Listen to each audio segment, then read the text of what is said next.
Welcome to Fight Back here on Spreaker and iHeartRadio. Listen, my name is Willie Lawson and I'm the host. This is the flagship show of FightBackMedia.com. And today, we're going to get right down to the nitty-gritty. We're going to get right down to the bone of the matter because these are the questions that need to be asked. Are we ready in the urban community for the answers? Do we even have the courage to ask? Can we even ask the questions? You know, as this presidential season wraps up with the election in 20 plus days, with the candidates that are in the mix, is there any way forward with any of the main four candidates? And I say four because I do include the Green Party and the Libertarians, Jill Stein and Gary Johnson, respectively, along with Hillary Clinton and Donald Trump, Democrat and Republican, respectively. I do include all four of them because I think that those are all four choices. Now, I think that the top two, just like in any race, the silver and the gold and the silver will always be the ones that are closest in competing. You always have win and place. That's why you can get a win and place ticket at the racetrack. You can't get a place and show ticket at the racetrack, as far as I know. I don't think that anybody's looking to box the second and third place winners. I think you can get a quinella, which boxes the 1 and 2, but you can't box the 2 and 3 unless you do it on purpose. So that's why the first two candidates are the ones that we always look at, the ones that have the most money, that have the biggest following, that blah blah blah blah blah. So, but of the four candidates, is there something that allows us as the urban community to at least start exploring some of these questions?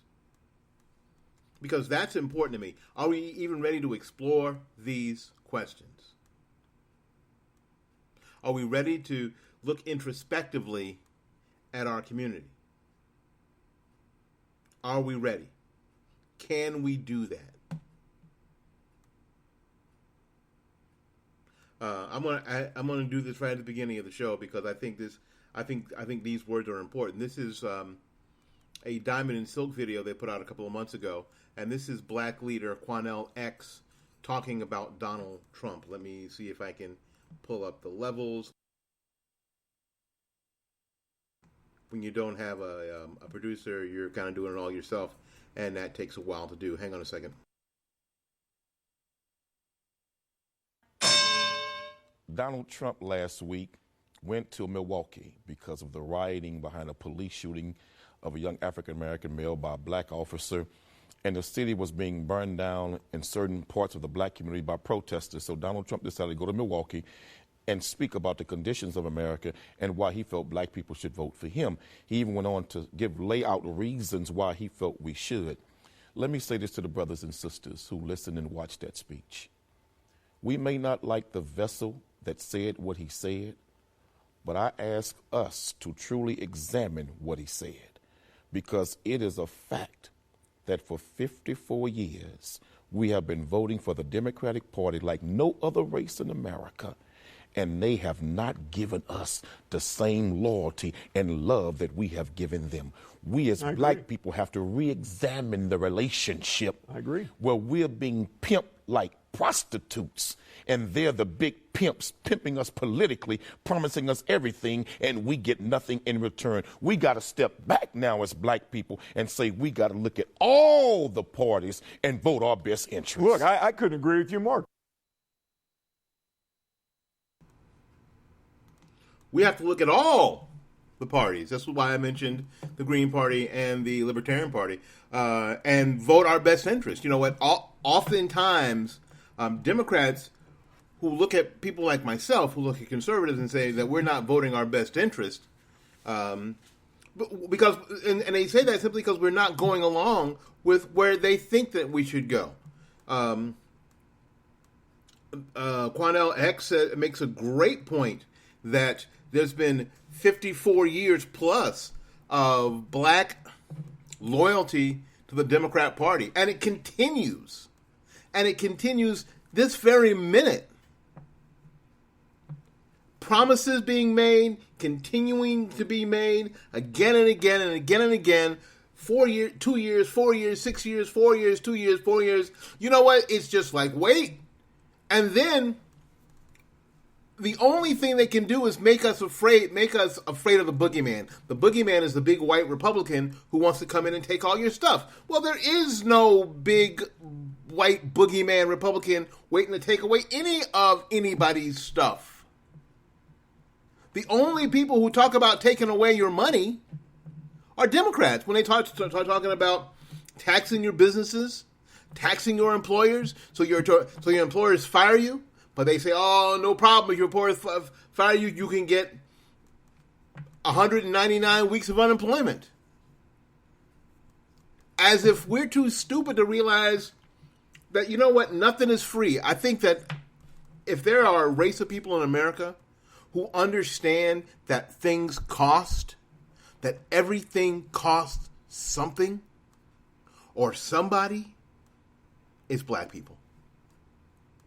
I really do. I think that if there's a race of people who understand that everything costs somebody something,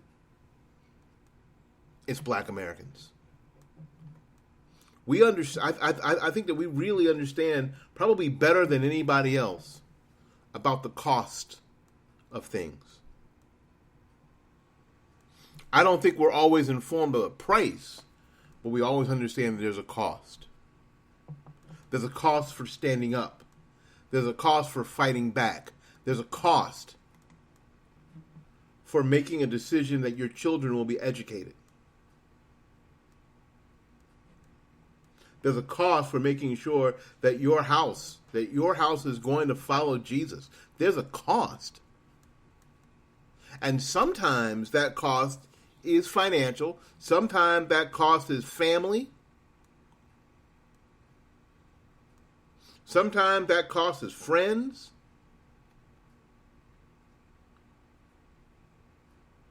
That's the deal.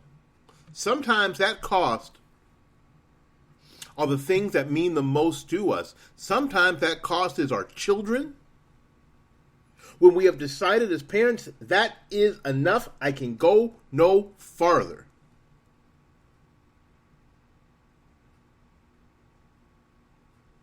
Sometimes that cost is our spouses, our families.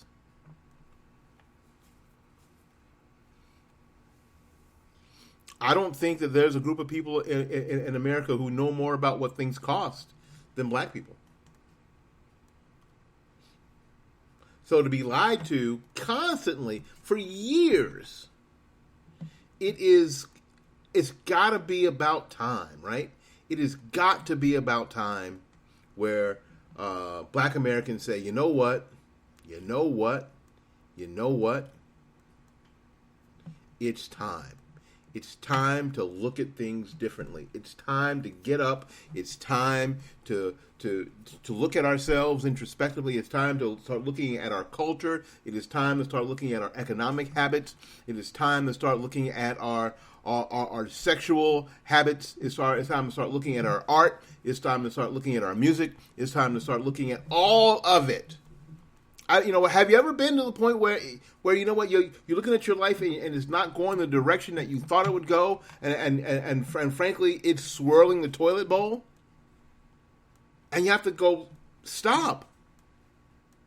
You have to look at it. You have to go stop. I have got to start looking at every single aspect of my life. Where am I leading me? Where am I leading me? And I think that this is where the urban community has got to get, and this election is a great catalyst for just that. Where am I leading me?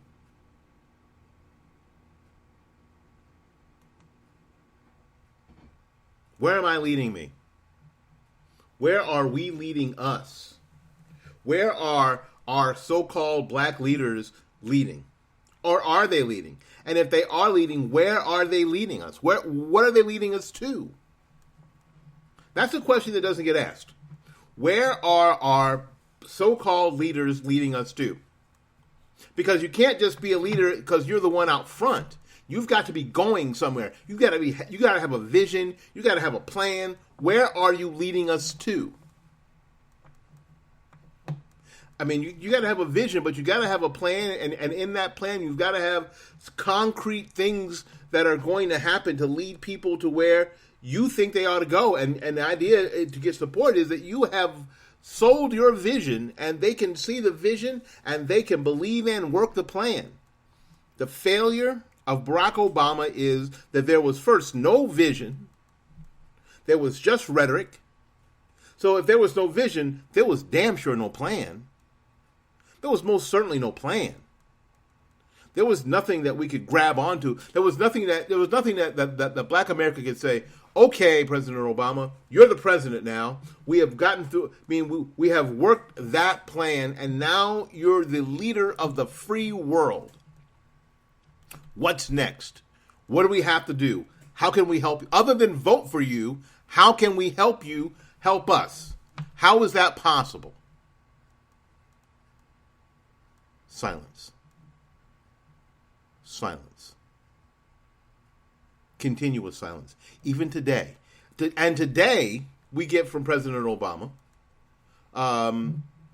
if you want to, you know what, it would hurt my feelings and would ruin my legacy if you were not to vote Democrat. So that's the only plan? Is that all you wanted me for, is to vote Democrat?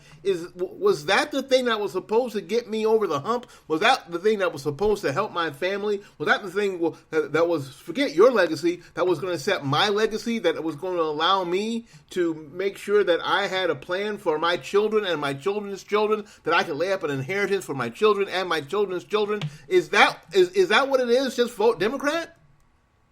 Well, as I look at 54, like Quanell X said, 54 years of that hasn't gotten anybody anywhere close to that. That hasn't gotten anybody any trust funds or IRAs that they could give to their kids.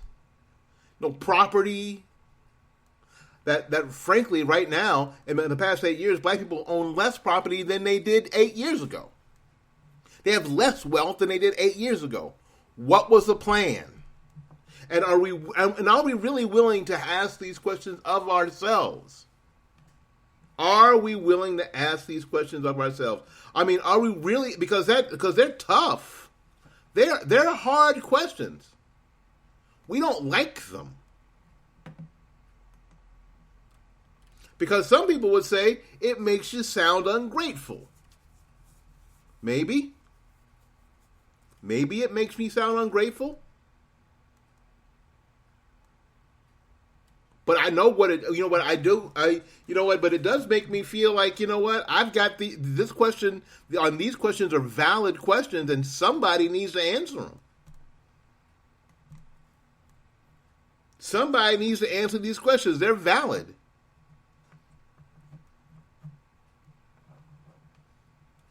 And you can't answer them with another question. Well, what's anybody else doing for you? Well, I didn't ask you. I mean, this is like the childish thing. I didn't ask you about them. I asked you about you. I'm considering them myself. I'll take care of that. So and this is what happens. This is what happens to black Republicans especially. So when we say, what have Democrats done for the urban America? You know, the first thing we get from the left is, well, what have Republicans done for urban America? Well, that's not what I asked you. I didn't ask you to give me a question. I asked you to answer a question. I asked you to answer a question.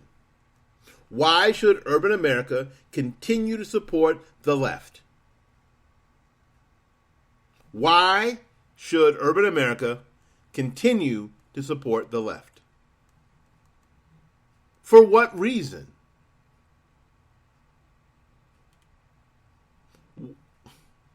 What is there to gain? What is there to gain?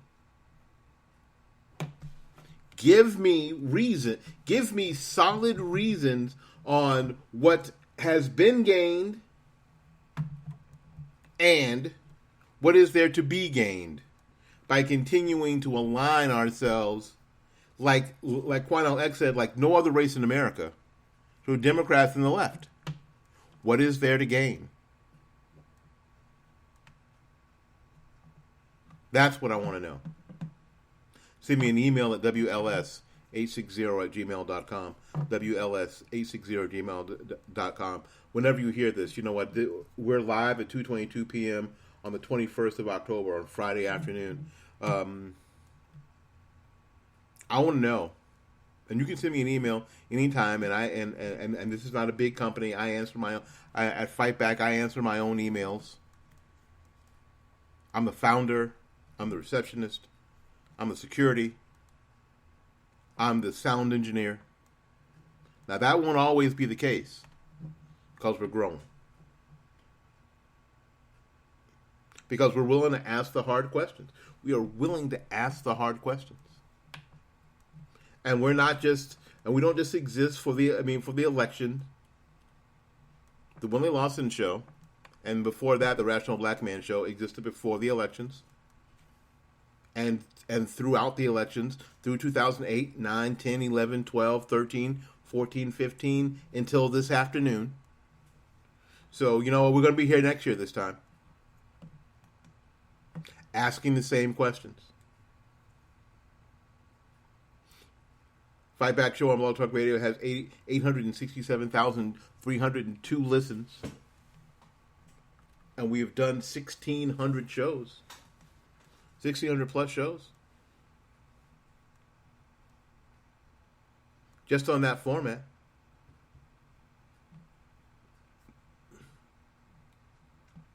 And we're growing. That's the coolest thing.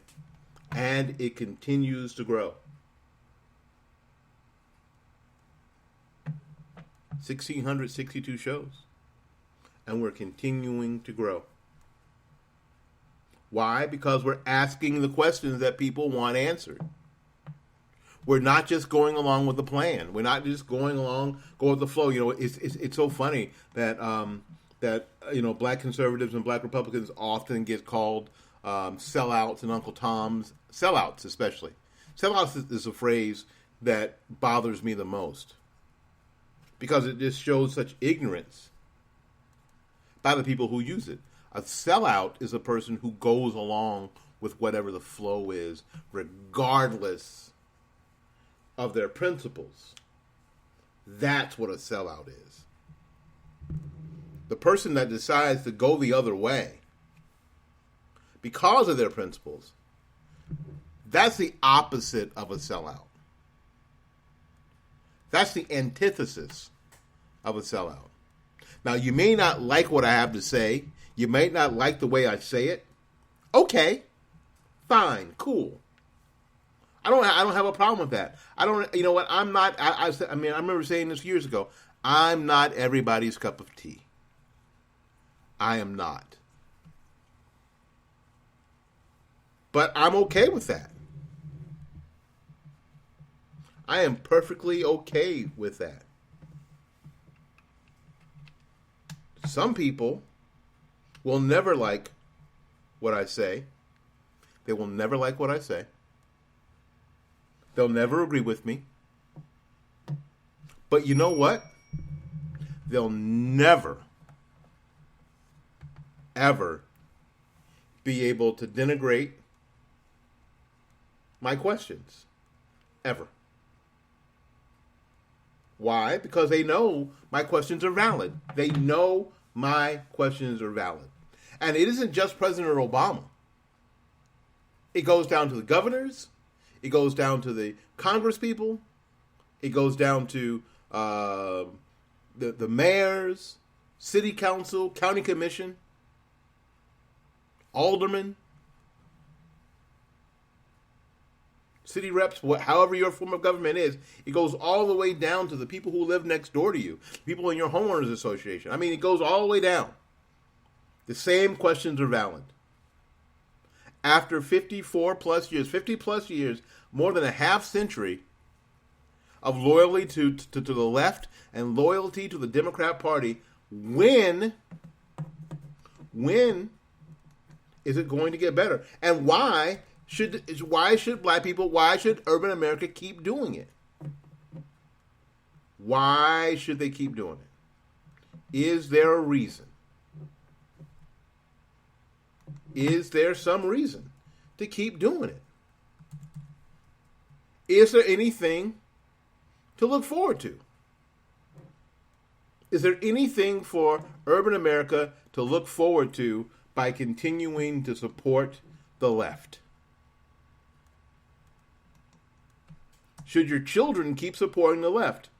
Should you let your children keep supporting the left? Or is it time to, as Quanell X said, to reevaluate that relationship?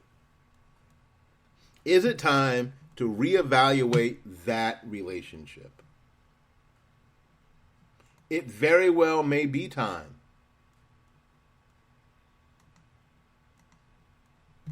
To say, you know what? Maybe, just maybe, we should consider some other options to see what kind of options we have. Maybe it's time to see what kind of other options we got. Do we have other options? I'm guessing yes. I'm guessing that we have as many options to us as we are willing to accept.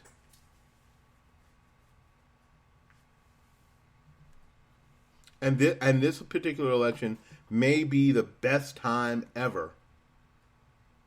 May be the best time ever to let the Democrats know that we are not just going along anymore.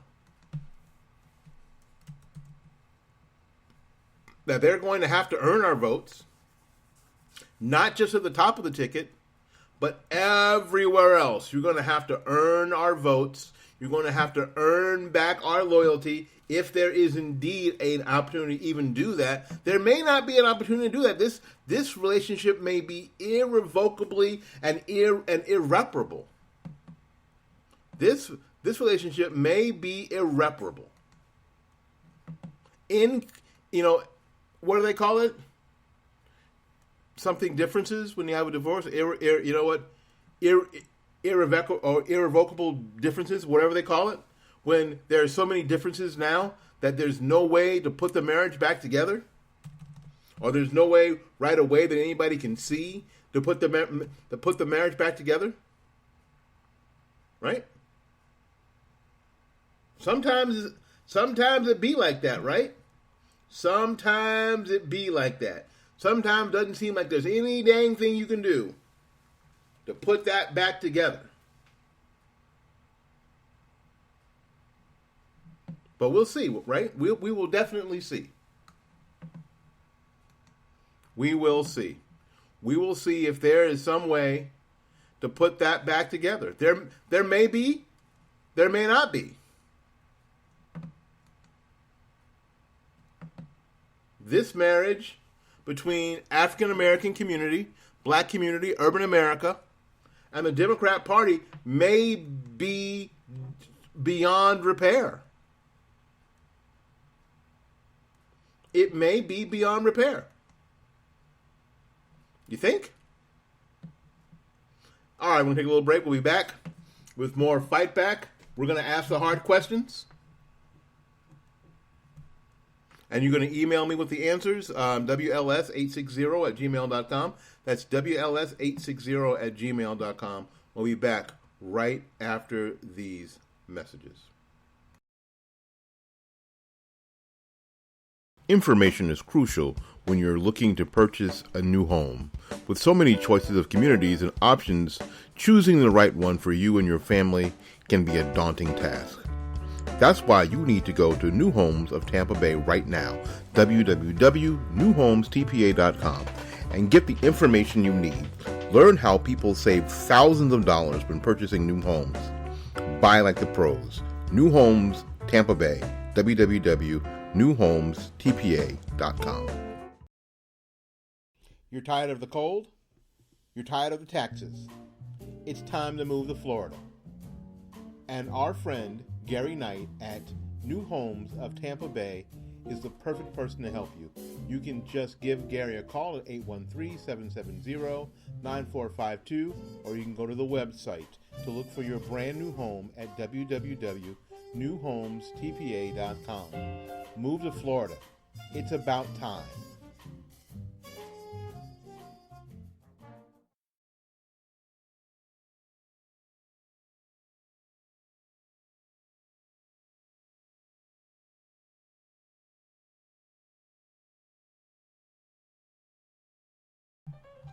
Nothing fits a home perfectly than a brand new grand piano. And if you're looking for a piano for your brand new home, you've got to visit Dave's Piano. And that's davespianoshowroom.com. If you're looking for the perfect thing to set off your new home, a piano is what you're looking for. And my friend Dave has the perfect piano for you. And the best thing about buying a piano from Dave is that he does everything. He delivers, he sets up, he tunes, he takes care of everything. The best part about Dave's Piano, quite frankly, is Dave. So when you buy a piano from Dave's Piano Showroom, you only deal with Dave. You can reach them at www.davespianoshowroom.com. That's davespianoshowroom.com.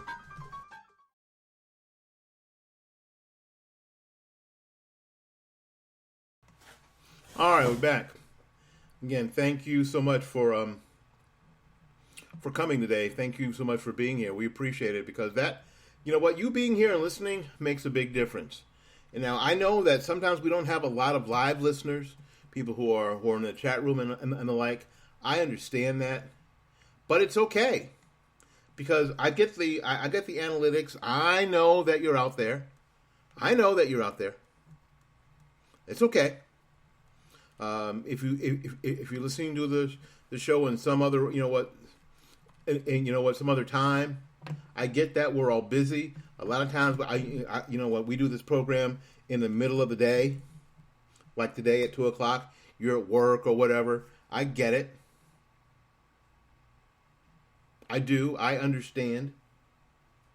But you listen when you listen, and I appreciate that you listen. Please understand that I do appreciate that you listen. I appreciate that you're here. I get it, and I appreciate it. So God bless you. We're going to talk a little bit about there's almost no way to avoid it. We're going to talk a little bit about the election here as we finish up. Because again, we had 20 plus days to go, less than 3 full weeks to go. And I don't think I've asked this question in this format, and I have to ask it. Does it make any difference now that Ted Cruz has decided to endorse Hillary Clinton? Does it make any difference to you? Does it matter to you? Now, I'll tell you what. For me, it didn't matter a tinker's damn that a lot of people had decided, like the Bushes and Paul Ryan and all that stuff.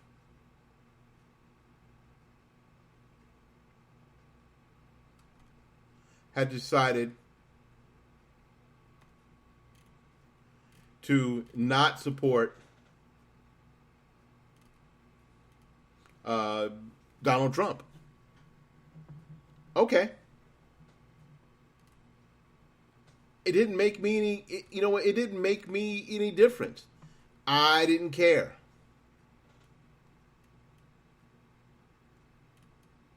I really didn't care.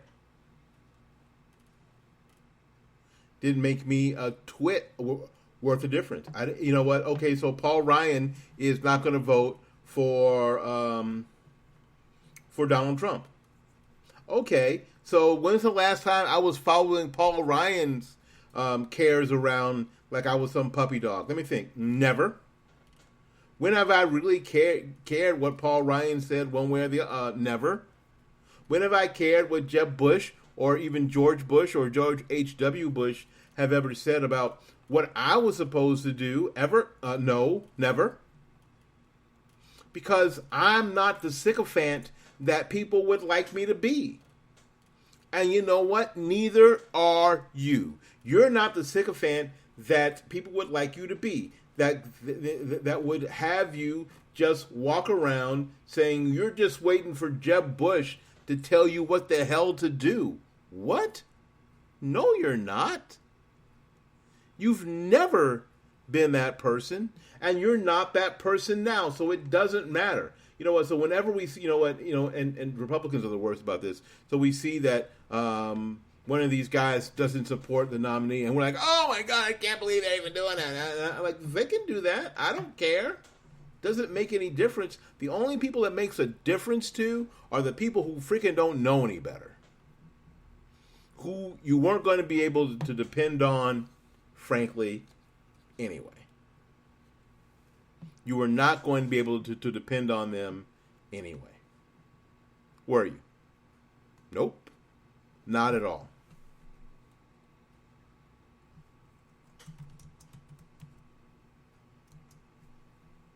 So, I don't care. I mean, I really don't care. Doesn't make any difference to me. So, like, I'm thinking, guess what? Guess what? So when Ted Cruz decided earlier on that he was going to lead the Never Trump campaign, I was like, quite frankly, I thought that was disappointing, but it didn't make any difference to me. It really didn't make any difference to me. I'd already decided what I was going to do. And my thought was, stupid me, I thought everybody else had too. I thought that everybody else had decided what they were going to do already, and it didn't really matter what anybody else said, that they weren't waiting for Ted Cruz to say it's okay to vote for Donald Trump to a bunch of adults. But apparently, they were. Apparently, they were waiting for Ted Cruz to say it was okay. Because I know a lot of people put a lot of stock into Ted Cruz saying it wasn't, hey, he hadn't said that it was okay. When he didn't give at the convention his rousing endorsement, first of all, there were a couple of types of people. There were the people who were the Never Trumpers, who were thrilled, and the people who were on the other side who were pissed. I didn't care. But I'm curious now, does it make any difference to you now that Ted Cruz has said that it is okay, that it's principled, and it's moral to vote for Hillary Clinton? I mean, to vote for Donald Trump. Boy, that's twice I've said that. That might mean something.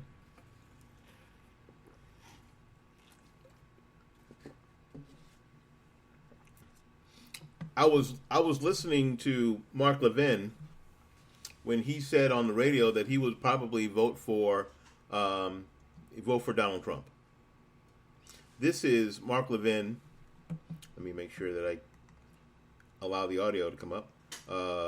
This is Levin on his TV show explaining to us why he decided to vote for Donald Trump.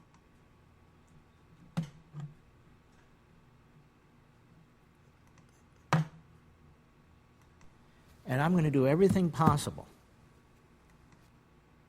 You can't vote for Hillary Clinton, so what do? Well, I have kids, and I have a granddaughter, and I'm going to do everything possible from a political perspective to try and stop her from becoming president of the United States. I didn't choose Donald Trump in the Republican primary. I didn't create the Republican primary system. I didn't choose Reince Priebus to be chairman of the RNC. Like all the rest of you, here I am, hands tied, but a decision, yes, I will make, and I won't duck from it. And I could go on and on about how I'm George Washington, about how I'm the last guy standing and all the rest of it, but I'm not. I'm not going to surrender my principles, and neither are you. As a matter of fact, I will cast my vote for the purpose of fighting those who will destroy what we believe in, who will destroy what we believe in. Now, voting for Donald Trump is not a full-bore endorsement of Donald Trump. It means I'm voting for him to stop her, and that's what I'm going to do. I'm voting for Trump in hopes of stopping Hillary. And I have no illusions about Donald Trump, but I have no illusions about Hillary Clinton. And so I think if you're principled, you're conservative, you're a constitutionalist, and you want to make a decision in this election, I don't think there's another choice. I've tried to find another option. I have debated it and discussed it with family and friends. I've looked into history as best I can. I've gone back to my philosophy books and so forth. Now, I'm not saying you have to agree with me. You'll vote your own conscience. You'll make your own decision, of course. Some of you will be disappointed in me. Some of you won't. It really doesn't matter. You have to do what you think is right. Some people have even said, you shouldn't have said what you're going to do. Well, why wouldn't I say what I'm going to do? I'm not doing anything dirty or anything wrong, and let people draw their own conclusions. I consider you to be very, very smart, and you will. But in the end, I found the arguments about just kind of not voting for president or voting for somebody you know who's going to lose unpersuasive. Unpersuasive. I found the argument that electing Trump will destroy the Republican Party unpersuasive because I think the Republican Party has all but destroyed itself already. I find it unpersuasive when people pretend that Donald Trump's a conservative like we've always been. No, he's not. He's not. Period. That doesn't mean he doesn't hold some conservative views that he may at some point promote. I hope so. Or that he won't put advisors around him who are conservative. I hope so. Or that he'll stick to his guns when it comes to the Supreme Court and other court positions. I hope so. There's no hope with Hillary. For more, sign up for Levin TV.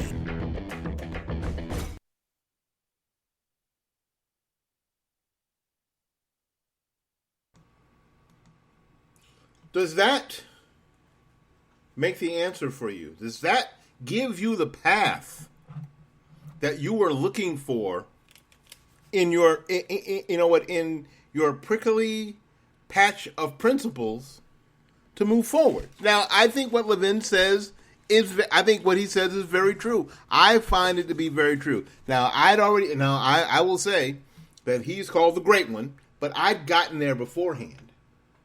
I'd already gotten there. I couldn't find one argument or one persuasive argument to say that stepping out of this election and not voting for president and allowing Hillary Clinton to become president was a good argument. Just like I didn't find an argument good enough to say, well, not voting in the 2008 election and allowing Barack Obama to be president, I didn't find any arguments that were persuasive enough for me to do that. There just wasn't one. Based on what we were looking at, based on who we were looking at, was there an argument persuasive enough to say, you know what, I think, you know what, and because some Republicans were saying, you know what, man, I can't do John McCain and Sarah Palin. I just can't do that. You know what? We'll just let it ride for 4 years, and people will be begging us to come back in 4 years. They'll be begging for us. We'll win the next 12 elections in a row. People were saying stupid crap like that.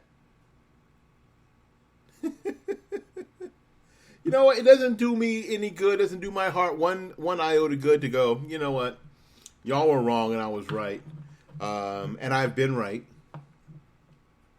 frankly, I think that I'm right as much as Rush Limbaugh. I'm right as much as Mark Levin. Because what those guys do, and I'll tell you what they do, they think about it first.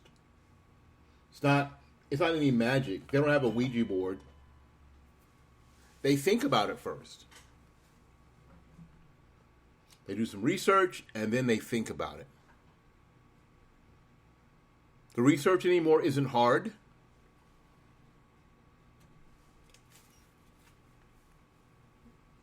Some of them have teams. Some of them don't. I don't have a team of researchers anyway. Not at this point. So we think about it. Think about it some more. And then we say the thing that makes the most sense.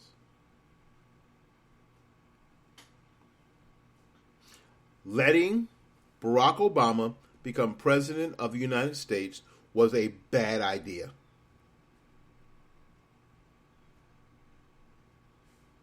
It was a bad idea. That's all. It did not work out. If for no other reason is why we have the Affordable Care Act.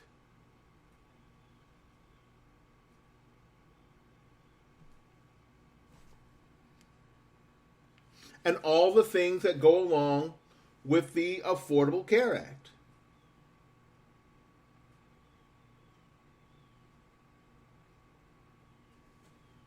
Do you hear what I'm saying? Do you hear what I am saying? Do you hear what I'm saying? Can you tell me that I am wrong? Can you tell me from a conservative standpoint, hell, from even a Republican standpoint, that I am wrong? So if I'm right here, and of course I am, how can you tell me letting Hillary Clinton become president is the better of the two ideas between her and Donald Trump? How can you tell me that that is so? How can you give me an argument, Glenn Beck, that that's so? I like Glenn Beck. He seems like a good guy. He seems like a guy who cares about his family. He seems like a guy who's built a fairly large company. He seems like a guy who saw an opening over here on the internet and knew that was the direction and made the leap, took a leap of faith, and it worked out. He saw what we saw, but fortunately for him, he had the capital by which and the funds by which to do it in a way that the rest of us who are on the internet wanted to do it.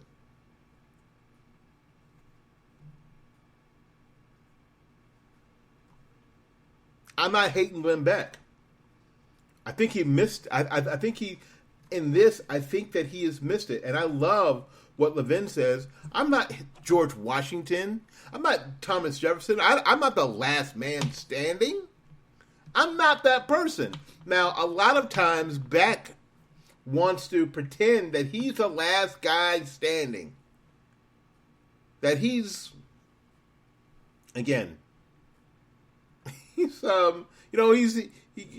he's one of the framers or the founders. He's he's Washington or he's Jefferson or Matt. He's not, and neither are you. And some of my good friends. Now I mean some of my really good friends. People who have supported this show financially, people who have supported me professionally, have been guests on this show. Don't agree with what I'm saying today. They don't. They vehemently disagree with what I'm saying today.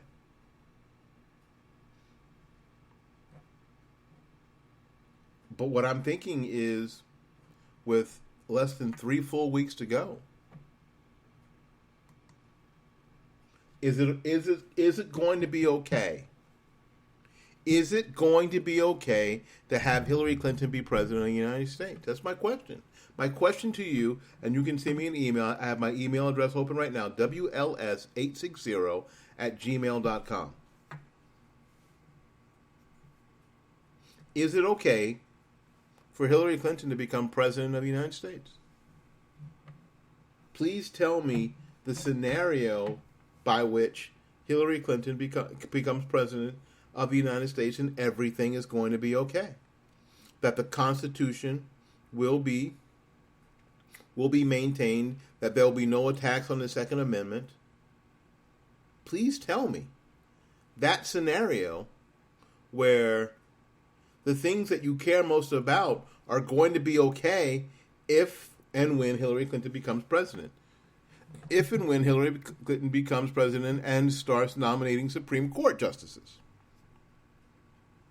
When Hillary Clinton becomes president and the left starts pushing massive tax increases. When Hillary Clinton becomes president and she starts doling out the executive orders.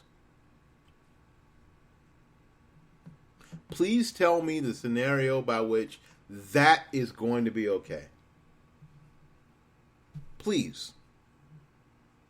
Tell me the scenario by which that's going to be okay. That it's going to be just fine. That Obamacare gets increased, and that by the end of her first 4 years, or maybe her in her second term, that we move from where we are now, which is a cluster, to a single payer system, which is where they wanted to get all along. Tell me how this is going to work out for you.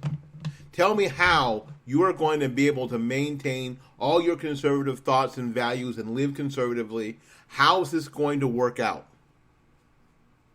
What's the positive way forward by letting Hillary Clinton become president? What's the way forward?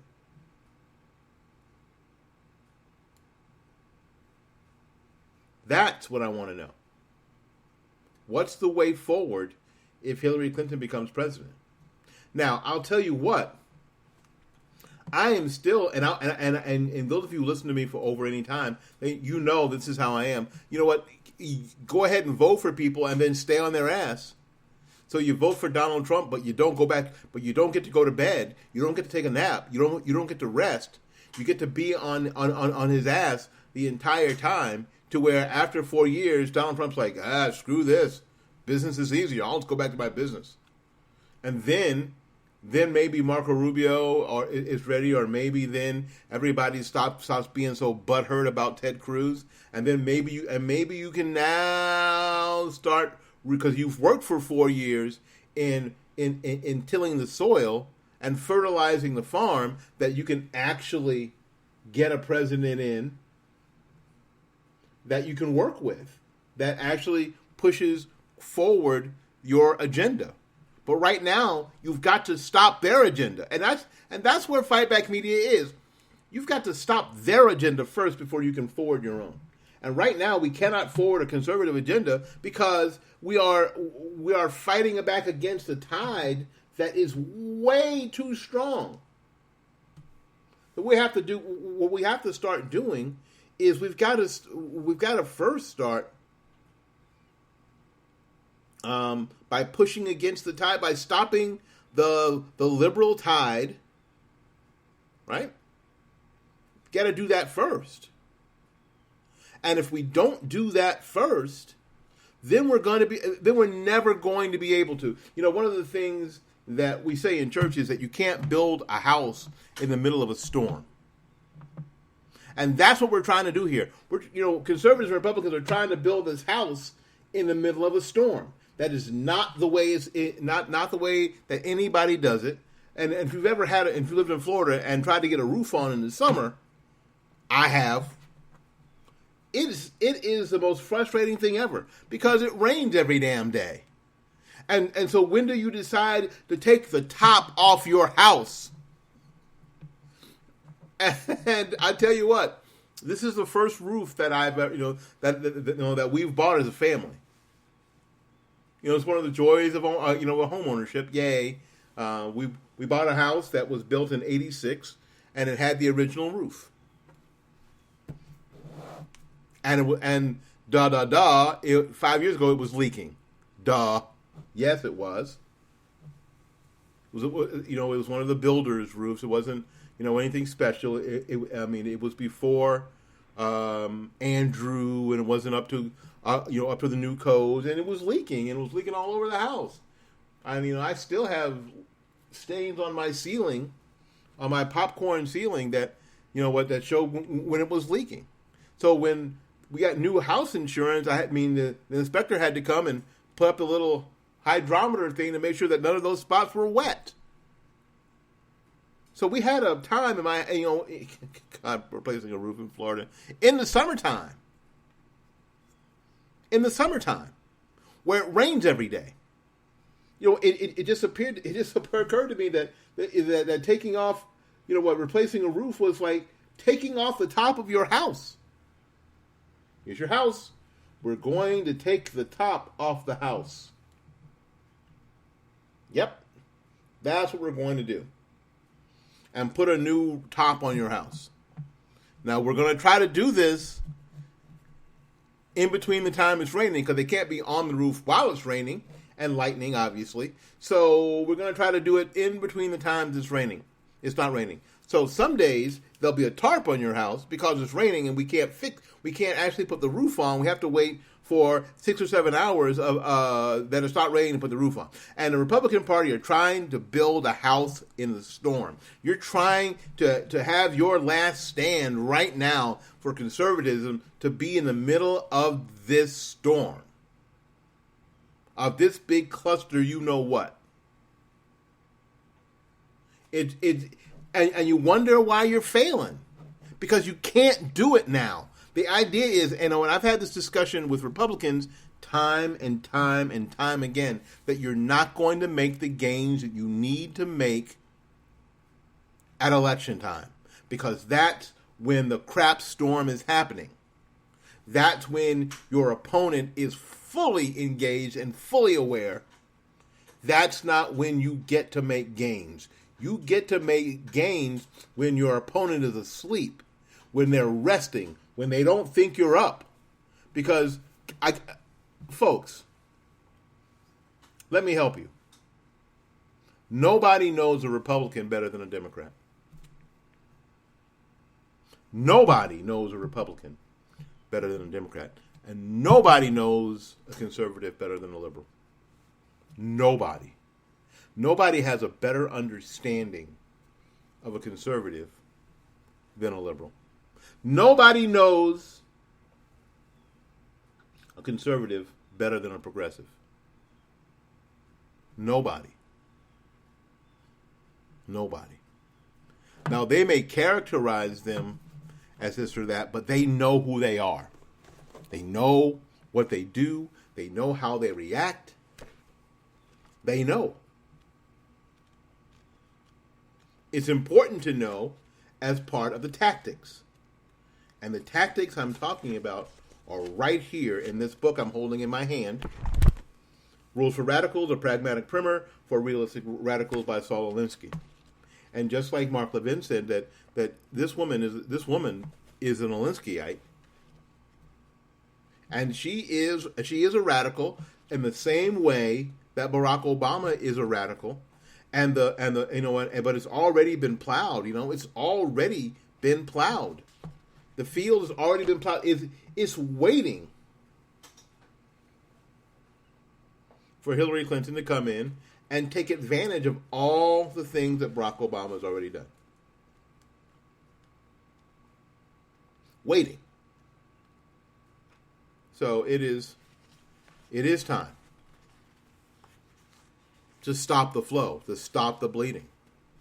And if Trump is a stopgap measure to stop the bleeding, to make sure that Hillary Clinton doesn't become president anyway, not that they won't keep putting up progressives and who are more progressive than the last, not that next time it won't be Tim Kaine or Cory Booker or somebody like that, because it probably will be. But you have to stop the bleeding. And Trump may be the stopgap measure. He may be. He's not perfect. I understand he's not a conservative. I get that. So don't tell me that he is. Don't tell me that he's a conservative choice, because I don't buy that. I don't buy that either. I'm like Levin. I don't buy that. He's not the conservative choice. I don't think by any stretch of the imagination that he's a conservative choice. But he's the choice we've got. He's the choice that we have. Good, bad, or indifferent. That's the deal. That's what he is. So you know what? It's really important. It's really important to me that we all sort of understand this, and that we can all move forward in this and decide that this is not the time to try to build a house. In this crap storm, this is not the time to stand up for, you know what, and build this whole conservative thing. This is not the time to do it. The time to do it is after you win a major election, and that off time that people tend to take. That's the time where you make your gains. But you have to win, because if you don't win, you're still reacting. You're still behind the eight ball. You don't get to advance after a loss. You don't get to advance after a loss. You end up being, quite frankly, what a lot of Super Bowl teams end up being after losing the Super Bowl, or hell, sometimes even after winning the Super Bowl, they kind of go away. Look at the Carolina Panthers. They're 1-5. They're terrible. They were in the Super Bowl last year, but they're the team that lost. They are the team that lost. And if we're not careful, we're going to be the team that loses. We have got to decide that we're going to win, because you can build off a win. We can build that conservative house off a win.